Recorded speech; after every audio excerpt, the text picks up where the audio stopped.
السلام عليكم ورحمة الله وبركاته. ازيكم عاملين ايه؟ يا رب تكونوا بخير وفي احسن حال. اسفة على التأخير الطويل ده، علشان كده جايبه لكم النهارده حلقة جديدة ومميزة جدا. في حلقة النهارده هنتكلم عن حاجة كلنا تقريبا مرينا بيها.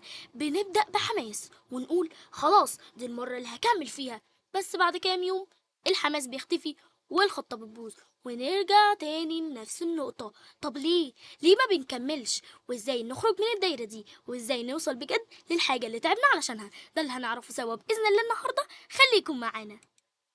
المشكلة مش إننا مش بنعرف نبدأ، إحنا دايما بنبقى متحمسين، بنشتري كشكول جديد، نكتب تو دو ليست، نفتح أول فيديو من الكورس، أول صفحة من الكتاب، بس بعدين كل حاجة بتقف، الحماس بيقل والموضوع بيتنسي والحلم يرجع يتحول لفكرة بعيدة مش فاضيين نرجع لها. طب ليه؟ هو احنا كسلانين ولا مش قدها؟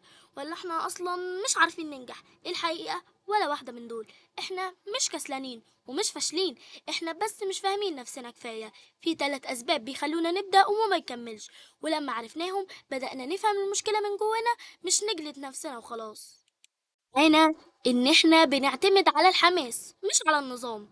الحماس حلو، بس الحقيقة عمره قصير. الحماس ضيف مش صاحب بيت. اللي بيخلينا نكمل بجد هو النظام، هو العادة. يعني ما نستناش نكون متحمسين عشان نشتغل أو نذاكر أو نتحرك، لا، نتحرك عشان احنا قررنا مش عشان حاسين. معانا النهاردة وهو إننا بنحط هدف كبير قوي بس بننسى الطريق الصغير. مثلا يعني واحد بيقول عايز أبقى حافظ للقرآن الكريم. طب إزاي؟ مفيش خطة، فالمخ بيخاف وبيهرب وبيقفل علينا. لكن لو قلنا هراجع كل يوم 5 آيات، هبدأ بصورة صغيرة، هسمع لحد مرة في الأسبوع، هنا الطريق باين وممكن. معانا النهاردة وهو احنا بنستخبى ورا المثالية عشان ما نبدأش أصلا. كتير بنقول لا، أنا مش جاهز، لا، مستني الظروف تظبط، لا، عايزة أكون في المود، والموضوع يعدي والفرص تضيع واحنا لسه بنحضر للبداية. مش جاية أساسا.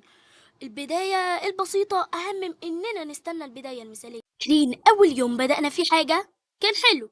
أيوة أكيد، بس الجمال مش في البداية، الجمال في اللي بيكمل، في اللي بيصحى كل يوم ويقول لحلمه أنا راجع ومش هسيبك المرة دي. يا ترى نعمل إيه عشان نكسر الدايرة دي؟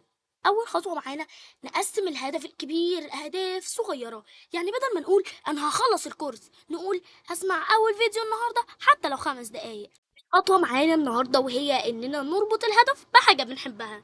لو بنكره المذاكرة نذاكر في مكان مريح، لو بنزهق من الجيم نختار نشاط ممتع زيه. المهم ما نخليش الإنجاز عقوبة. خطوة معانا النهاردة وهي إننا نستمر حتى لو بدقايق بسيطة. الاستمرارية أهم من الكمال. خطوة صغيرة كل يوم بتبني حاجة كبيرة جدا على المدى الطويل. مش لازم نكون الأسرع، بس لازم نكون اللي كملنا. مش لازم نطير، بس لازم نتحرك. حتى لو وقعنا قبل كده 100 مرة، المرة ال101 ممكن تكون هي البداية اللي تكمل بينا الطريق. وده كان كلامنا النهارده عن ليه دايما بنبدأ وما بنكملش. افتكروا الخطوة الصغيرة اللي بنعملها النهارده أحسن بكتير من حلم كبير ما تنفذ.